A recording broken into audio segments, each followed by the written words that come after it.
Bendiga, hermanos, gracias a Dios por sus vidas. Pónganse de pie, vamos a comenzar este servicio. Ya estás en casa, te estás conectando, vamos a orar en este tiempo. Vamos a darle gracias a Dios por la oportunidad que nos da de podernos reunir en su presencia. Tal vez algunos estamos a distancia, pero el Espíritu de Dios está con cada uno de nosotros. Así que siempre es un buen momento para poder escuchar de su palabra y para poder adorarlo y para poder estar en su presencia. Así que vamos a ocupar este tiempo, y ahí donde estás, en casa o en este lugar, cierra tus ojos y vamos a orar.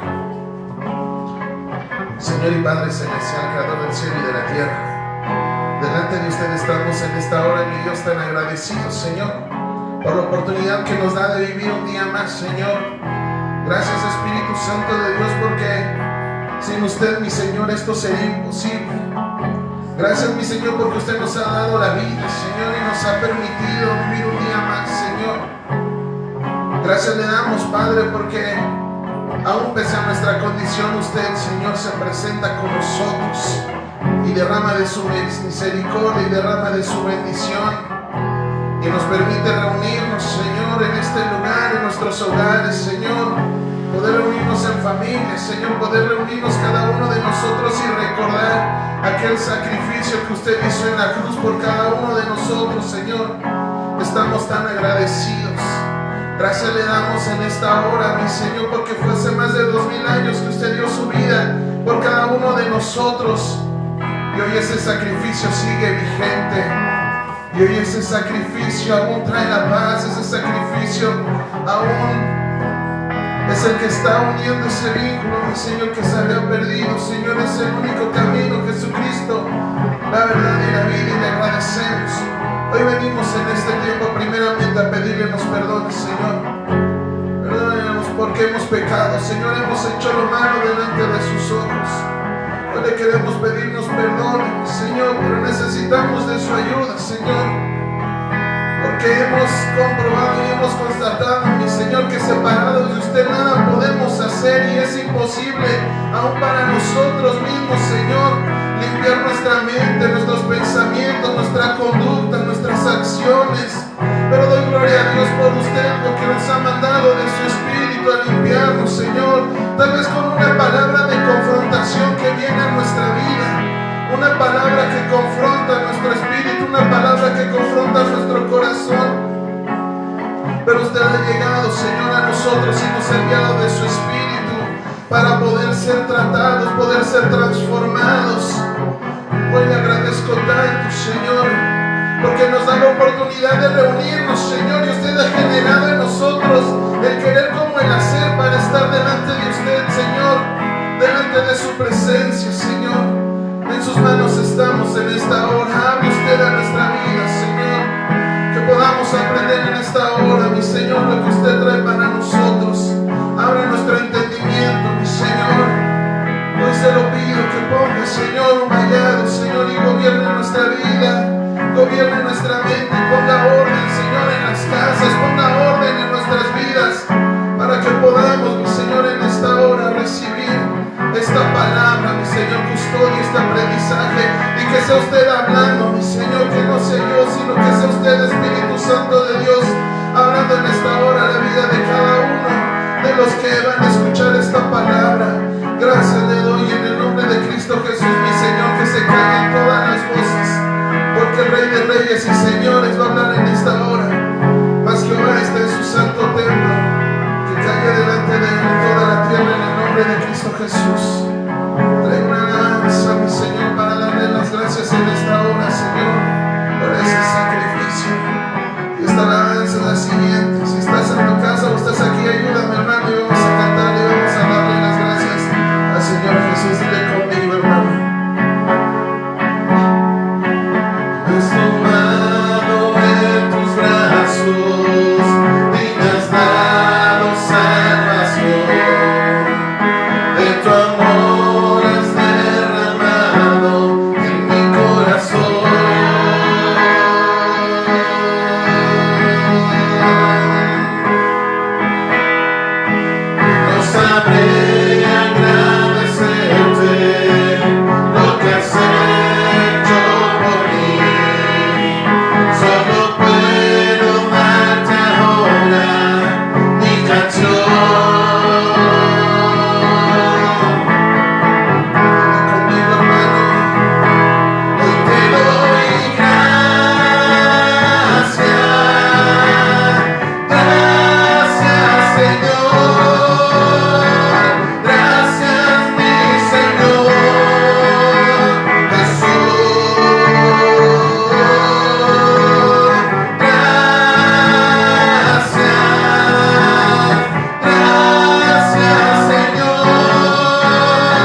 sangre tengo entrada ante el trono celestial.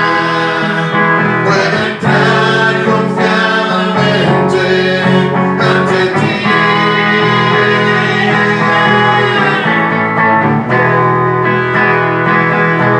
Hoy te doy gracias, gracias Señor, gracias mi Señor Jesús. Gracias, gracias Señor, gracias mi Señor Jesús. De la última vez, gracias, gracias, gracias Señor, gracias mi Señor Jesús. Gracias le damos, Señor. Recibe, Señor, esta ofrenda en el nombre de Cristo Jesús, mi Señor. Amén y amén. Dale la gloria a Cristo, hermano. Aleluya. Aleluya, gloria a Dios. Gracias, Señor. Pueden tomar su lugar, hermanos.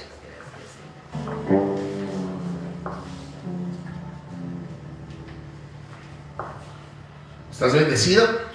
Gloria a Dios, gracias a Dios por tu vida. Ahí estás en casa, hermano. Que Dios te bendiga.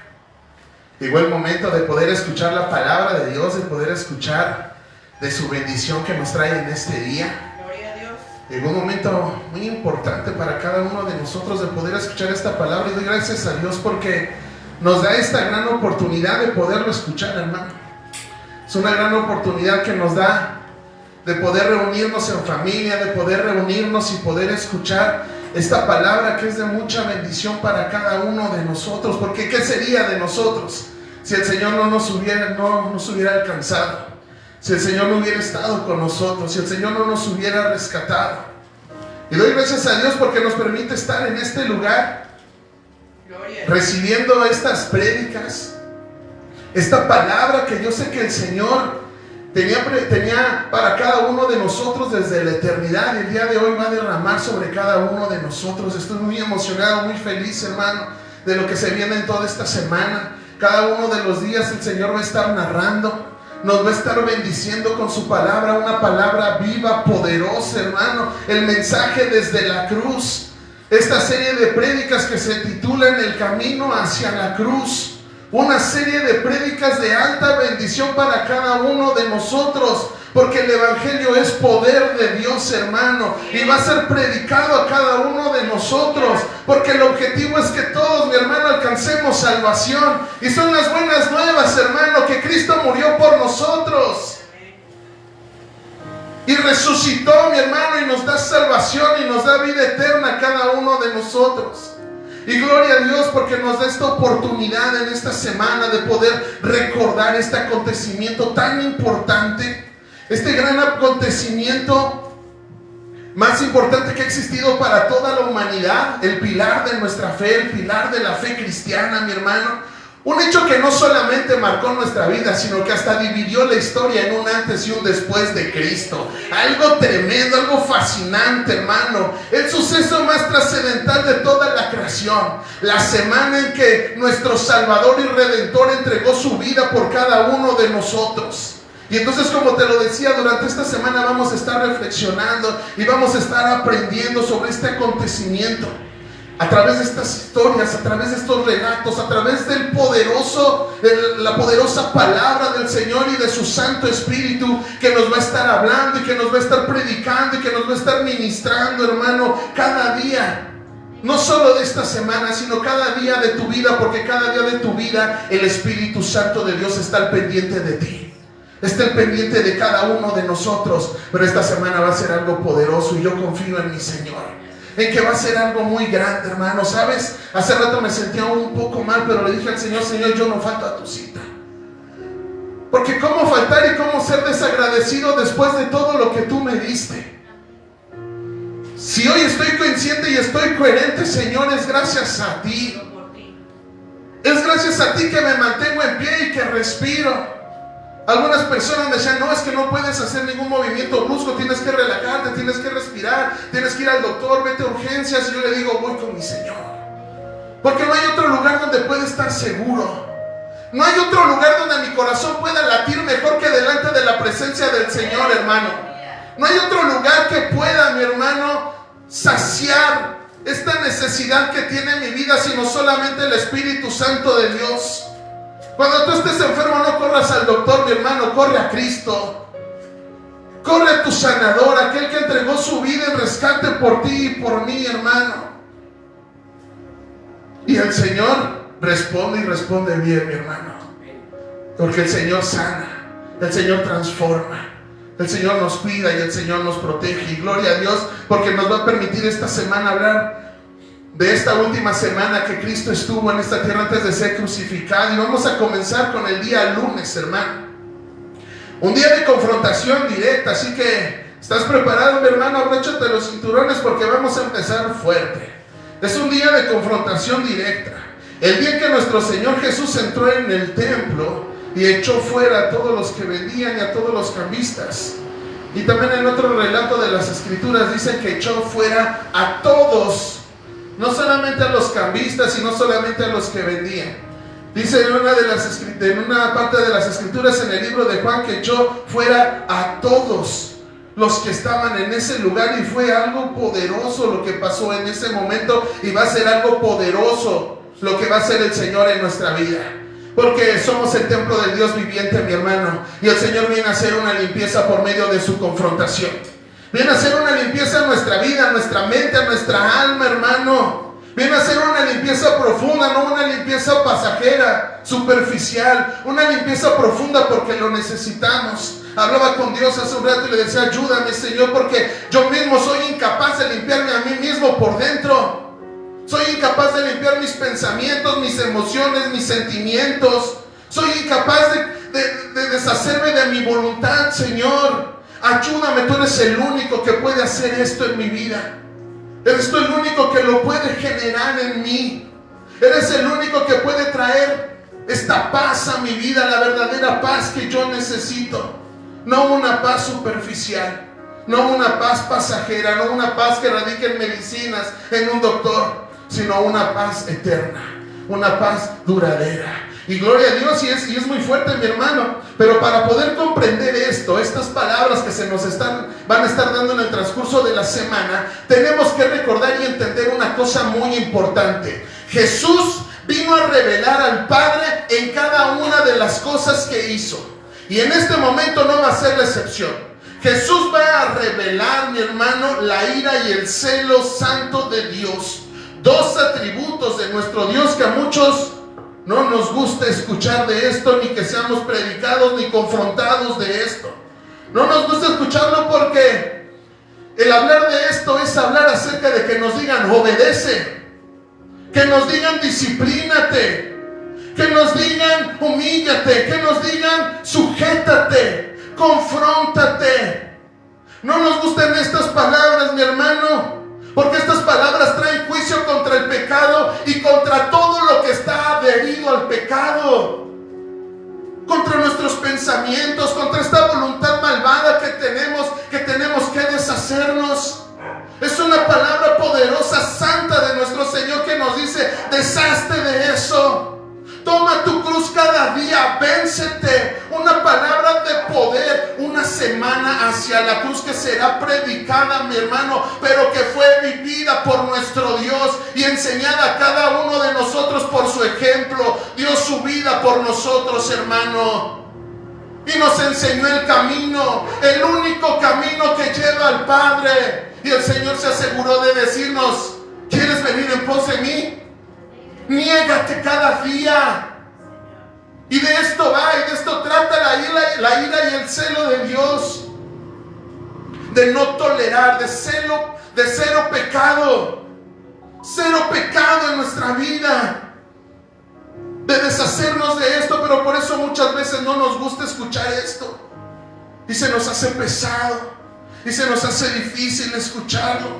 Porque dice la palabra de Dios que la luz vino al mundo, pero amamos muchas veces más las tinieblas que la luz y preferimos quedarnos en nuestro estado de conformidad que seguir avanzando y que renunciar a nuestros pecados. Y vamos a entrar de lleno a este tema. Mi hermano, te invito a que abras ahí tus escrituras en el libro de Mateo, capítulo 21.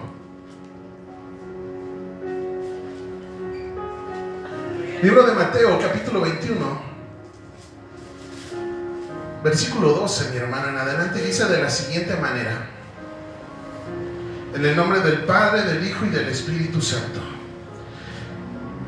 Y entró Jesús en el templo de Dios, y echó fuera a todos los que vendían y compraban en el templo, y volcó las mesas de los cambistas y las sillas de los que vendían palomas, y les dijo: escrito está, mi casa, casa de oración será llamada, mas vosotros la habéis hecho cueva de ladrones. Y vinieron a él en el templo ciegos y cojos, y él los sanó.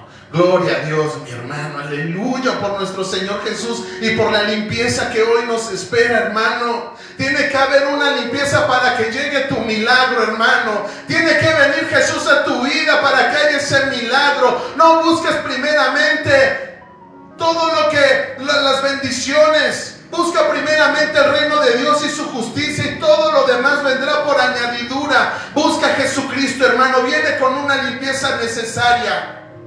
Pero ¿qué va a traer con él, mi hermano? La bendición. Dice en esa palabra que hubo ciegos, cojos, y los sanó, mi hermano. Él los enderezó y los sanó a cada uno de ellos. Haciendo un poco de contexto histórico, mi hermano, vamos a ver que nos encontramos en esta palabra con que Jesús llega a Jerusalén un domingo, el día que narraban el día de ayer, mi hermano.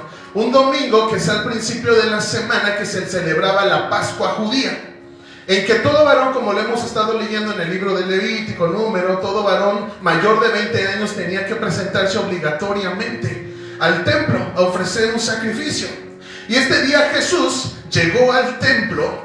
Narra la Biblia que llega al templo, entra en él, inspecciona todo lo que está dentro de él, lo observa, pero no dice ninguna palabra. Se retira de ese lugar. Va a orar con su padre y regresa hasta el siguiente día. Regresa hasta el día lunes. Y es aquí cuando vemos su reacción a confirmar lo que Jesús, lo que Dios Padre había estado viendo año tras año. Lo que Jesús había estado viendo generación tras generación. Una situación que para nosotros ya es conocida. Porque Jesús se encuentra con algo que necesitaba limpiar de corrupción y dejarnos una enseñanza para cada uno de nosotros en este día. Pero, ¿qué hizo que Jesús reaccionara de esta manera? ¿Qué hizo que Jesús tuviera este tipo de reacción? Una reacción poco característica de un hombre que dijo: aprendan de mí que soy manso y humilde. Una reacción poco característica. ¿Por qué reaccionó de esta manera? Lo que tenemos que entender primero es que Jesús reaccionó airadamente. Pero lo que hizo no fue reaccionar ni impulsivamente. Él no reaccionó emocionalmente y mucho menos reaccionó caprichosamente. Jesús reaccionó airadamente de forma justificada, mi hermano, debido a lo que él estaba viendo y a lo que él estaba sintiendo en ese momento. Él reaccionó de una forma airada justificada, ya que lo que estaba presenciando en el templo era el reflejo del corazón de su iglesia. Era el reflejo del corazón de su pueblo, que por un lado pedían libertad del yugo del pecado, que pedían ser sanos de las enfermedades que acarreaba el pecado, que pedían ser sanados, que pedían que sus familias fueran recuperadas, que sus hijos fueran salvos. Pedían respuestas al cielo, pedían consuelo, pedían que se liberaran del yugo de la opresión romana. Pedían todo esto, pero por otro lado, con sus acciones, con sus actitudes y con todo su ser se aferraban al pecado y a su captor. Se aferraban a lo malo. Por un lado se hincaban y oraban y le decían: Dios, ayúdanos y líbranos de esta maldad. Pero por otro lado salían del templo y seguían y haciendo lo que querían y lo que les convenía a su carne. Y Jesús reacciona airadamente de forma justificada, mi hermano. Una realidad que tiene que confrontarnos muchos en este día, mi hermano. Porque tenemos tantas preguntas y le decimos a Dios, ¿por qué? ¿Por qué a mí? ¿Por qué yo? ¿Por qué esta situación? ¿Por qué aquello? Y preguntamos tanto, mi hermano, y esto tiene que confrontarnos, ya que por un lado llegamos a este lugar y clamamos a Dios por limpieza, pedimos por su palabra, para que su palabra sea predicada, sea revelada y la podamos entender. Clamamos porque se establezca su reino en nuestra vida sin entender qué es esto. Pedimos que su reino sea establecido y sus leyes sean entendidas y comprendidas, pero no las ejecutamos. Pedimos ser sanados, pero seguimos pecando. Pedimos que haya perdón, pero seguimos haciendo las cosas mal. Pedimos ser consolados, pero no perdonamos y humillamos. Pedimos tantas cosas, pero por otro lado, nuestras actitudes y nuestras acciones no cambian. No cambian para nada. Queremos el milagro de Dios, pero no queremos a Dios en nuestra vida. Solamente queremos de su milagro. Solamente queremos cumplir e irnos. Y esto es lo que estaba Jesús presenciando en ese momento, en aquel templo, que tanto le rogaron les dejara hacer, para que Él habitara entre ellos, para que su gloria no se fuera, para que salvara al pueblo escogido. Tanto le rogaron, déjanos hacerte un templo. Déjame hacerte un templo, Señor. Habita entre nosotros. Tanto le rogaron y ahora su presencia estaba descendiendo. Jesús, la persona de Dios, mi hermano Jesucristo, estaba en ese lugar, en ese templo, hermano. Y había todo menos adoración, y había todo menos respeto, y había todo menos santidad, y había todo menos dedicación, y había todo menos obediencia, y había todo menos oración. ¿Qué hay en tu templo, hermano? ¿Hay incienso agradable cuando tú oras, hermano? ¿Qué se encuentra Jesús cuando entra a tu templo, mi hermano? ¿Qué se está encontrando en la vida de cada uno de nosotros? Tanto le rogamos y le decimos, ven a nosotros, Señor. Hágase tu voluntad. Ayúdame que estoy cansado, estoy cargado, Señor. Visita mi casa, visita mi hogar, ayúdame con mi familia, ayúdame con mis hijos. Predicamos tanto y hacemos nada. ¿Qué se encuentra hoy Jesús cuando entra a tu templo, hermano? Y qué fuerte, porque en este contexto, mi hermano, el Señor habla muy fuerte y los exhorta. Cuando comienza a tirar esas mesas, les dice algo muy severo, algo que pocas veces nos detenemos a escuchar y a escudriñar. El Señor le dice, ahora este lugar es cueva de ladrones. Y qué fuerte, porque en este contexto una cueva de ladrones no es donde los ladrones roban, hermano. Es donde se esconden después de haber robado. Una cueva de ladrones no es una iglesia con corrupción o mal manejo. Es un lugar donde muchos venimos a escondernos después de hacer lo malo y después de pecar allá afuera. Personas que decimos venir a adorar a Dios. Y escucha esto fuerte. Decimos venir a adorar a Dios, pero por dentro somos enemigos de Dios. Tenemos una enemistad tan marcada en nuestra mente que no lo toleramos, no lo soportamos. No soportamos que nos prediquen obedece. No soportamos que nos digan disciplínate. No lo soportamos. Estamos en enemistad contra Dios. Estamos en enemistad con su palabra. Y el día de ayer les decía, tengan cuidado, hermanos, porque les dicen muchas veces no se sienten en las filas de atrás. Y no porque en la parte de atrás no esté la presencia de Dios, es por obediencia. Pero esta carne se resiste. Esta carne está en enemistad y dice, ¿yo por qué? Si allá enfrente me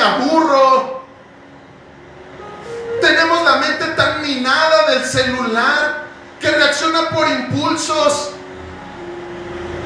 Antes recuerdo que en una generación anterior nuestra mente registraba solamente por tiempos de 20, de 15 minutos por vez, ya que estábamos acostumbrados a la televisión y el programa duraba 15 minutos, venía un comercial, tu mente descansaba y se desconcentraba, y otra vez venía tu programa y volvías a poner atención. Ahora las cosas están cambiando y son más difíciles, porque ahora se están acostumbrando a los impulsos de TikTok, de recorrer los videos, y ahora tu mente quiere ser motivada cada ciertos segundos y no se distrae. Tenemos una enemistad tan severa porque la seguimos contaminando y decimos, bueno, pero es que yo en TikTok, en Facebook, en todo eso veo predicaciones. No te engañes, hermano. Habrá una predicación mayor que la que viene escrita en la palabra de Dios, que el Espíritu Santo de Dios predicando a tu vida. Pero tenemos esos impulsos y ponemos atención cada ciertos minutos y nos desconcentramos y queremos algo nuevo porque nuestra mente se distrae, ya no se concentra, ya no se conecta, divaga. Las revelaciones no son tan fáciles. Conectarme con el Espíritu no es tan fácil porque hay una enemistad en mi vida. Una cueva de ladrones es un lugar donde no cambiaron, no se arrepintieron, solo se pusieron su ropa espiritual y vinieron a refugiarse en la apariencia. Esto es lo que Jesús estaba denunciando. Esa iglesia o ese corazón donde el hombre no quiere dejar su pecado, pero se escuda atrás de una religión. Y llega un evangelio mal predicado, después predicadores. Y las personas cuando escuchan un evangelio real, lo rechazan. Y cuando escuchan la palabra de Dios real, lo rechazan. Porque no les han predicado el verdadero evangelio, sino que les han dado una oferta. Su modelo de predicación de las nuevas generaciones es: Dios puede sanar tu familia. ¿Estás enfermo? Dios te puede sanar, ven a Cristo. ¿Tienes alguna relación rota? Ven a Cristo, Dios te puede ayudar. ¿Te sientes solo, triste? Ven a Cristo, Dios te puede ayudar. Estamos predicando mal el evangelio, porque Jesús lo predicó, hermano. El reino de los cielos se ha acercado a los hombres, y al pecado se le llama por su nombre, y el que practica el pecado es pecador, y la paga del pecado es muerte. Pero gloria a Dios por Jesucristo, mi hermano. Porque aquel, mi hermano, que confiesa su pecado y se aparta de él, alcanza misericordia. Este es el evangelio. El evangelio predica la muerte de la vieja naturaleza. El evangelio predica la muerte, hermano. No predica el apapacho. Estamos predicando mal el evangelio. Pero pastor, ¿acaso entonces el Señor nos sana? No, una familia sí lo hace, pero esta es la añadidura. Busca primeramente el reino de Dios y su justicia. Y su justicia está en Cristo Jesús, hermano. Ahí está la justicia de Dios Padre, en Jesucristo. En que ahí fue desfogada toda la ira de Dios sobre la persona de Jesucristo. Ahí está la justicia, hermano, para que tú puedas ser justificado y tratado como justo. Ahí está la justicia. Busca primeramente el reino de Dios y su justicia. No busques añadiduras, hermano. Porque nos portamos mal toda una semana, pero nos refugiamos el domingo. Pensamos que la presencia física en este lugar lo va a subsanar todo y lo va a arreglar todo.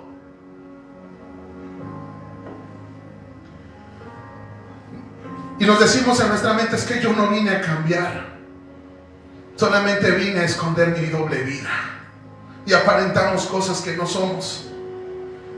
Eso es lo que Jesús no tolera. Para muchos las iglesias se han convertido en un check-in espiritual.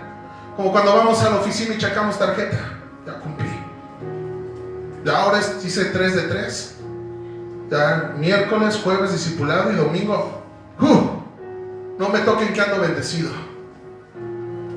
Checamos tarjeta y decimos: me siento muy bien esta semana. Sí, mi vida es una porquería, pero fui 3 veces a la iglesia. Ya estoy cambiando, estoy avanzando. Yo creo que ya estoy avanzando. Venimos, nos sentamos, escuchamos algo, oramos un poco y nos vamos pensando, ya con esto lo hicimos. Pero nuestro corazón sigue igual, no cambia. Y nos engañamos pensando que todo está bien con Dios, porque pues ya tocamos base. Ya llegamos y tocamos base. El problema no es que vengas a la iglesia. El problema es cómo vienes y por qué vienes. ¿Venimos a rendirnos o venimos solo a calmar nuestra conciencia? El templo se convirtió en un refugio de hipócritas. Era como si pensaran, podemos pecar allá afuera, pero venimos al templo y todo va a estar bien. Jesús estaba haciendo una referencia directa, mi hermano, al libro de Jeremías, cuando Jehová les dijo ahí en Jeremías 7:11: escuela de ladrones delante de vuestros ojos esta casa sobre la cual es invocado mi nombre. He aquí que también yo lo veo, dice Jehová. Era una referencia directa, por eso comencé diciéndote, vino Jesús y constató lo que ya había venido viendo desde hace muchísimas generaciones, y lo que triste y lamentablemente sigue viendo en nuestros días, en este corazón, hermano. Y esto se traduce como iglesias y ministerios o creyentes, hermano, que vivimos en pecado, pero mantenemos apariencias sin transformación. Árboles que dan frutos malos, pero llenos de hojas como si fuéramos a dar frutos buenos. Y esto es lo que hizo que Jesús reaccionara de esta manera, irada. Y esta reacción no fue para menos, hermano. Y vamos a ver un poco más de contexto histórico de lo que estaba pasando, porque hubo muchas cosas que me llamaron la atención. Porque su palabra dice que echó fuera a todos. Y muchas veces tenemos imágenes, como te digo, de películas y ves ahí, o imágenes en internet donde ves a Jesús echando fuera 2 o 3 mesitas. Vamos a ver qué estaba pasando en este contexto histórico, mi hermano. El templo en que Jesús visitó era el segundo templo construido. Fue ampliado y embellecido por el rey Herodes el Grande. Un dato sorprendente es que Jerusalén normalmente tenía 80,000 habitantes. ¿Te imaginas de lo que estamos hablando? 80,000 habitantes. Pero en la Pascua se multiplicaba más de 30 veces. O sea que durante la Pascua, el historiador Josefo calcula que alrededor de 2.7 millones de personas vivían en Jerusalén. En todo Iztapalapa vivimos 1.9 millones de personas. O sea, súmale un milloncito más. ¿Te imaginas la cantidad de personas que había en Jerusalén? Por lo tanto, se menciona, ¿sabes cuántos sacrificios había durante la Pascua judía? Es un dato sorprendente. 256,500 corderos pascuales. ¿Te imaginas a qué olía eso? Los animales vivos. Ahora imagínate muertos, la sangre. ¿Te imaginas cómo olía ese lugar? ¿Y cómo estaba lleno de personas ese lugar? Tantas personas. No había hoteles, no había un sistema de drenaje.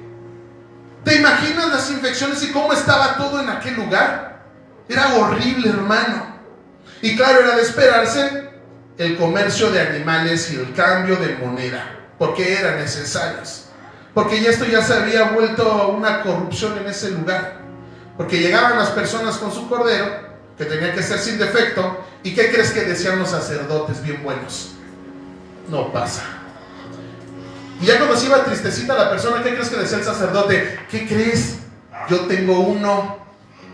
Acá atrásito tengo uno. Te lo puedo vender. ¿Y sabes qué después hacía la gente? Tienes que llevar tu ofrenda. Tienes que llevar tu talento. ¿Para qué? ¿A qué me esfuerzo?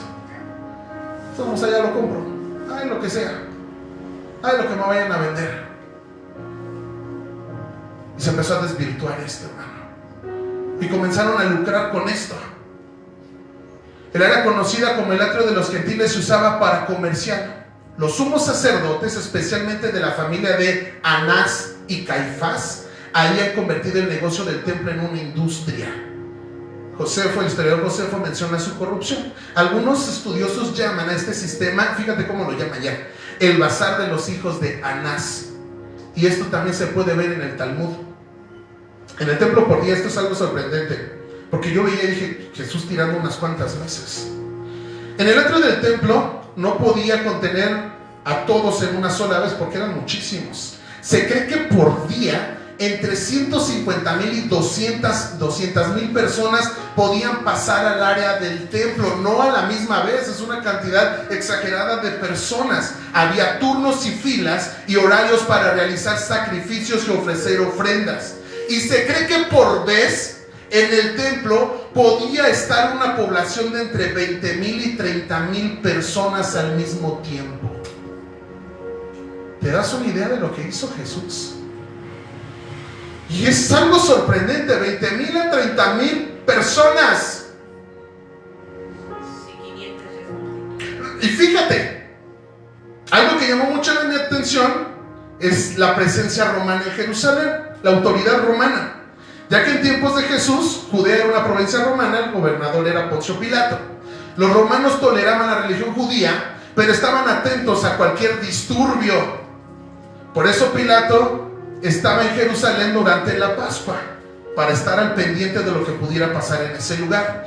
Ellos sabían de la profecía. Ellos sabían muy bien que iba a venir un Salvador, que el pueblo de Dios estaba esperando un Salvador. Por eso estaban al pendiente en esta época. Junto al templo, hermanos, ¿sabes qué hicieron los romanos? Hicieron una fortaleza, se llamaba la fortaleza de Antonia.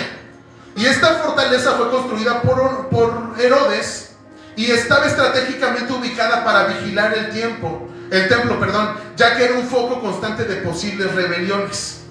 Se describe, mi hermano, que había frecuentes disturbios entre judíos y soldados, especialmente en épocas religiosas.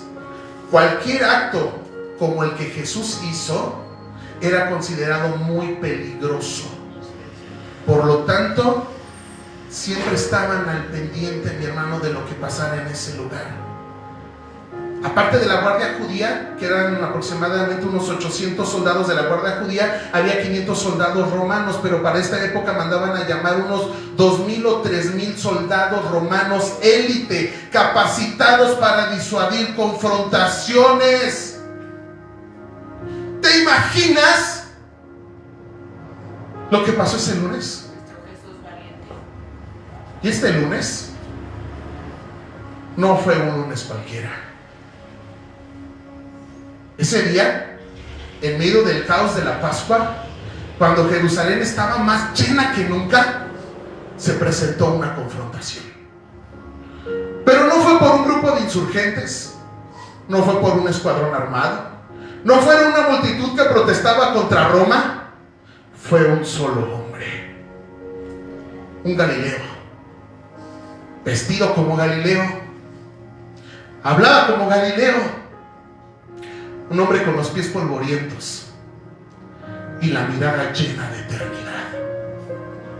Y este hombre miró al suelo, vio unas cuerdas, esas que amarraban a los animales que eran sacrificados, y con sus propias manos hizo un látigo, hizo un fuete. Y mientras el humo del incienso subía, la voz del Hijo comenzó a tronar en el templo. Mi casa será llamada casa de oración, pero ustedes le han hecho cuevas de ladrones. Y entonces comenzó a volcar mesas, a tirar las monedas al suelo, a interrumpir la rutina, a detener a los que usaban el templo como atajo, como paso. Y la gente obedecía, hermano. ¿Quién era este?, se preguntaban. ¿Qué clase de autoridad era esta? Ni los soldados, ni los 2,000 ni 3,000 soldados élite pudieron moverse. Se quedaron congelados sin entender, porque esa voz no era cualquier voz. Esa voz es la misma voz que un día tronó desde la eternidad y dijo: sea la luz, y fue la luz. Esa es la voz que hizo temblar el Sinaí, la que escribió con fuego los 10 mandamientos en piedra, la misma voz que le dijo al mar: detente aquí, que le dijo al caos: hasta aquí llegas, que llamó a Moisés desde la zarza y a Elías desde el desierto. Esa voz que los demonios temen, la voz que la muerte no puede callar, mi hermano, la voz que cuando cuando dice levántate, hasta los muertos se levantan. Esa voz entró en el templo ese lunes y no buscaba rituales vacíos, buscaba reverencia, adoración, buscaba rendición, una adoración verdadera. Y esa misma voz está en este mismo lugar hoy, hermano. Sí, Señor. Y sigue limpiando templos, y sigue volteando mesas, sigue confrontando corazones que fingen adoración, pero están lejos de su Padre. Porque recuerda, mi hermano, que Dios no puede habitar en templos hechos por manos de hombre. ¿O ignoráis, hermano, que vuestro cuerpo es templo del Espíritu Santo, el cual está en vosotros, el cual tenéis de Dios, y que no sois de vosotros? Porque habéis sido comprados por precio. Glorificad pues a Dios en vuestro cuerpo y en vuestro espíritu, los cuales son de Dios, hermano. Sí, Señor. Aleluya. Porque somos de Dios, mi hermano. Y esto es lo que vino a confrontarnos en este día, mi hermano, con esta palabra, donde se hizo presente su ira santa, la ira de Dios. La ira de Dios, que es su intolerancia al pecado después de ejercitar su paciencia. La ira de Dios, mi hermano, es la reacción decidida. No es que Dios no se pueda aguantar o que no se pueda contener y explote, mi hermano. Es su reacción decidida, voluntaria y elegida de un Dios santo hacia todo lo que le deshonra, hacia todo lo que se revela contra Él y lo deshonra, y que resulta en juicio, condenación y muerte. Por eso tenemos que tener mucho cuidado. Escucha, hermano, la ira de Dios no es caprichosa, no es irracional, no es impulsiva, no es emocional, no tiene prejuicios, mi hermano, ni es explosiva. La Biblia dice 12 veces en el Antiguo Testamento que Dios es lento para la ira, pero no es ausente de ella. Dios es paciente, pero Dios no siempre va a ser paciente, mi hermano, para tolerar y que el hombre haga y deshaga de acuerdo a su voluntad. La ira de Dios se va a oponer vigorosa e implacablemente a la maldad y al pecado. La ira de Dios no es una emoción incontrolable, ni un arrebato de enojo, como muchas veces nosotros lo tenemos. Es su reacción justa y santa contra el pecado y la maldad. Dios no va a tolerar el pecado, no puede, porque Él es santo, hermano. Él es completamente santo y el pecado es contrario a su naturaleza. Su ira es su respuesta natural, justa, hacia todo lo que es malo, hacia todo lo que es pecado, hermano. Y hace algún tiempo compartía con algunos de ustedes la definición de pecado, porque muchas veces no la tenemos clara. Pensamos que pecado es cerrar el blanco, tenemos una definición muy superficial, hacer lo malo, mentir, robar, y estereotipamos los pecados como cosas grandes. Pecados que vemos como pornografía, como matar, como suicidarse, vemos pecados de ese tamaño. Pero pecado, mi hermano, tengo una definición que quiero darte para que comprendamos, hermano, y entendamos lo que es el pecado. El pecado representa un agravio a la persona y al carácter de Dios de manera directa. Pecado es la gloria de Dios no honrada. Es la santidad de Dios no reverenciada. Es la grandeza de Dios no admirada. El poder de Dios no alabado. La verdad de Dios no buscada. La sabiduría de Dios no estimada. La belleza de Dios no atesorada. Pecado es la fidelidad de Dios no confiada. Las promesas de Dios no respetadas y no creídas. Los mandamientos de Dios no obedecidos. La justicia de Dios no respetada. La ira de Dios no temida. La gracia de Dios no apreciada. Es la presencia de Dios no valorada. Y la persona de Dios no amada. El pecado, hermano, es ignorar la persona de Dios. Es vivir como si Dios no existiera. Es vivir como si Dios no le importara cómo vivo. Es vivir como si Dios no fuera santo. La ira de Dios es la reacción santa en contra del pecado por parte de un Dios justo que nos ha dado una ley sabia que ha sido violada múltiples veces por personas que han ignorado su revelación, que hemos hecho caso omiso de sus múltiples advertencias. Y por eso se hizo presente en ese día, ese lunes en el templo. Y por eso se nos es predicado en este día la limpieza. Y sabes, hermano, algo muy interesante. ¿Sabías que esta limpieza en el templo no solamente se llevó una vez? Se llevó a cabo 2 veces. Los 4 evangelios hablan acerca de la purificación del templo. Pero el libro de Juan, en el capítulo 2, sitúa esta historia después de las bodas de Canaán. Jesús fue a esa Pascua e hizo exactamente lo mismo. Volcó las mesas, sacó a los cambistas, pero en la primera ocasión el libro de Juan narra en esta ocasión que echó fuera a todos los que estaban en ese lugar, a las 20,000 o 30,000 personas que estaban. ¿Y sabes por qué, mi hermano? Porque no basta con limpiar una vez. El templo necesita una revisión constante. Tenemos que ser confrontados todos los días, porque el corazón necesita estar en las manos de Dios, mi hermano, no en nuestras manos. Por eso el Señor dice: dame, hijo mío, tu corazón, porque no es de fiar, hermano. Y necesita nuestro corazón estar en las manos de Dios. Jesús no tolera la religiosidad corrupta, mi hermano, ni al comienzo ni al final. Vamos a orar, hermanos. Aleluya. Ahí donde estás en tu casa, cierra tus ojos, dobla tus rodillas y vamos a orar. Gracias le damos, Dios, en esta hora, Padre. Gracias, mi Señor, por esta palabra, Señor, que hoy nos ha dado usted, Señor. Bendito sea, Señor, por esta palabra, Señor. Hoy alabamos, mi Señor, su nombre, Padre. Hoy le pedimos nos perdone, Señor, porque hemos pecado. Hemos hecho lo malo delante de sus ojos, Señor, de una u otra manera. Y hoy esta palabra viene a confrontar nuestra vida, Señor.